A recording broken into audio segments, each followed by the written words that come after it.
What are you most excited for this weekend playing in Jacksonville? I spent a lot of time in Jacksonville. I lived there for about 8 years, so probably just seeing all my old friends and family members that still live down there, and just playing in this game. I've been a part of it, as a fan, living in Jacksonville. So it's always awesome for me to come back and play in this game. Describe the atmosphere. I mean, half and half. What is it like to play in that kind of atmosphere?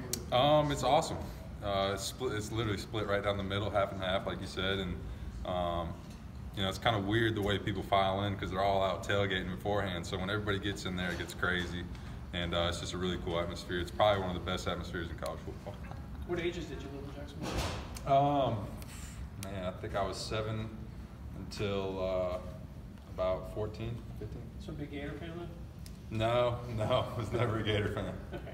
Your family ever tailgate the game or anything like that? Yeah, they have in the past, and they did last year as well. So there's no telling. So when you were a kid, they were tailgating when you were young, or? No. Okay. I think they hung around the house when I was young, okay. but they do now. What's the weirdest thing you've seen going to that game? I mean, there's crazy things happening there around that stadium. Man, I mean, I don't even think I could narrow it down to one, but people have a good time out there, and they're out there all day. So, there's definitely some sights to see out there. I know you guys try to treat every opponent the same, and Kirby, kind of hammers that point across and everything. But I mean, honestly, is this just another game? I mean, does it feel just like another game for you guys to go into that neutral side and to play such a long-time rivalry like that? No. For me, I don't really like these guys a whole lot, but that's just part of it. It's part of the Florida-Georgia rivalry, and every time we come into Jacksonville, we want to win this game, and that's the mentality we take going into practice and into this week. In terms of the guys on Florida's defensive line, I mean, they've got a couple of high-profile guys over there. So, how does that make things difficult from a tight end's perspective? What type of things do y'all have to do differently when you have that talent coming off the edge? You just got to compete, with those guys, man. They're good players. That's the real number 18. Yeah. That's the OG 18.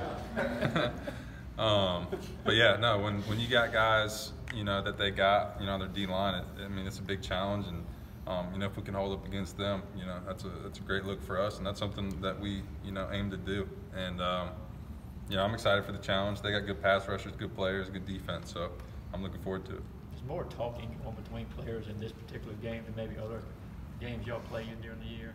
Yeah, I would say so. They don't like us and we don't like them, so but this game is about composure too. You can't get caught out of control, and next thing you know, you're costing the team because you can't keep your mouth shut. But there's some word swap during the game. Well, let me ask you, as far as the young kids go, I mean, I'm sure they're going to be, some of the guys have to keep their composure. Very important for the young kids. How are you going to go about trying to make sure they do that? Just harping on it, letting them know that, composure is a real thing in this game, that you need to have it. I know a lot of guys on their team, they love to talk, even from, the camp circuit, and, 7-on-7s, and, it hasn't changed the last 2 years. That's something, they talk about the camp circuit. You go to these different camps, and all guys have already committed, and the talking really kind of starts then, because I've been to camps before where you kind of see that back and forth like that. There's definitely a carryover with it, and and this is just a big trash talking game. The last 2 years I've played in it, that's the way it's been. That's the way I think it'll always be. So, good old fashioned hate between two teams that like each other. How much were you recruited by them? I was recruited by a pretty hard McElwain staff. Any remembrances of it? Yeah, I took a visit there for the Tennessee game when Will Greer was the quarterback there, and they ended up winning. Cool atmosphere, good fan base. But I like Georgia a little better. Growing up there, Spurs, it's before your time, but between Urban Meyer and Muschamp, they recruited very well. Seemed to be a little bit of before people seemed to be going to Georgia.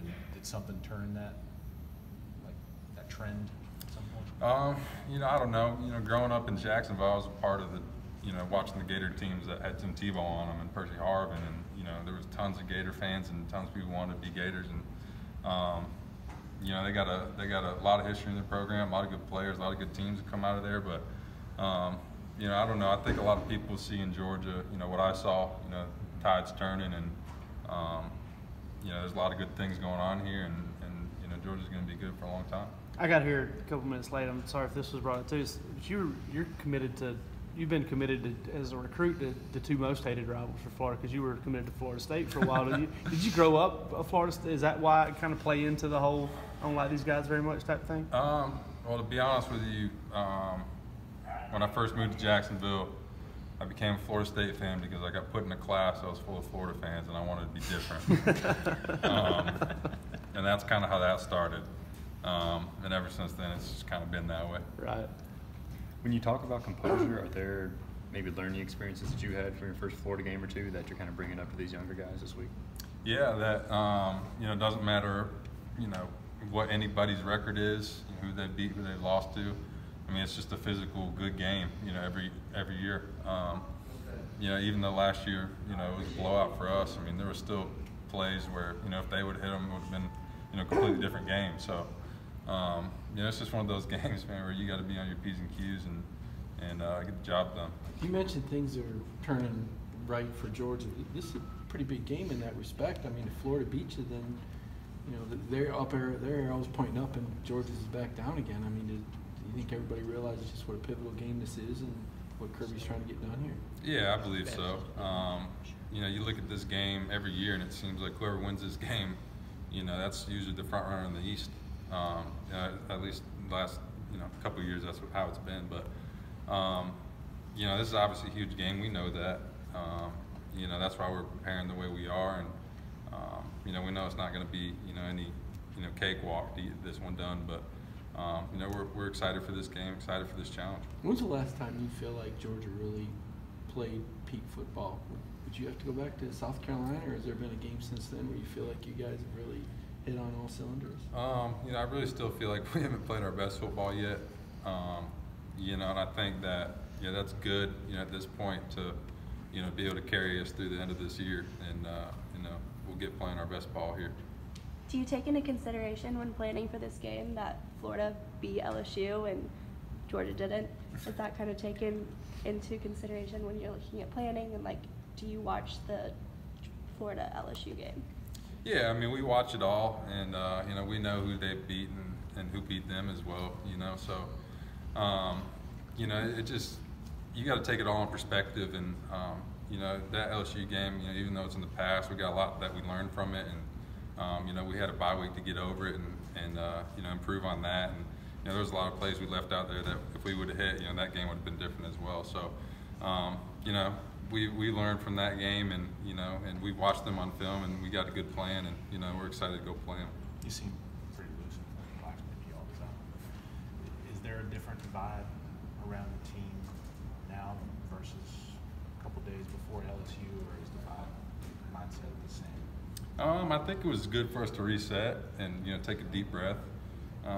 You know, I think one of the, you know, best things I heard from Coach Smart, you know, during that time, because when you lose a game like that, you feel like, you know, the world's crashing down on you. But, you know, he said that, you know, of all the national championship teams he's been a part of, you know, only one of them was undefeated. So it just kind of put it into perspective for everybody that our season's not over. Everything that we want to do is still in front of us, but we just got to handle it from week to week. And I think that brought a lot of juice back to everybody, and you know, put us in a good bye week situation, you know, good week of practice, and rolled us right into this week. So. Time for two more. What do you think you worked on most as an offense to get better in these 2 weeks? Staying disciplined, hitting our shots, you know, when we need to hit them. I'd say those are the two biggest emphasis this week as far as my opinion. Do you feel like the offense lost its composure, you know, sometimes against LSU, and you know, what do you got to do to keep that from happening against Florida? I wouldn't necessarily say we lost our composure. I just don't think we executed as well as we should have. You know, and it comes down to inches on those, you know, execution things. But you know, like I said, we watched the film, we learned from it. So try to you know, take away those mistakes from here on out.